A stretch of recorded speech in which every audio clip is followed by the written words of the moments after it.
To replace a 3.5-inch hard drive, first remove the side cover, the optical drive, the front bezel,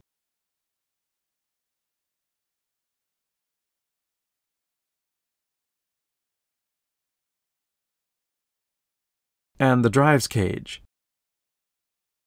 Note, the hard drive cables will be disconnected from the hard drive as part of the drive's cage procedure. Detach the 4 Torx 15 screws that secure the hard drive to the drive's cage. Slide the hard drive out of the cage.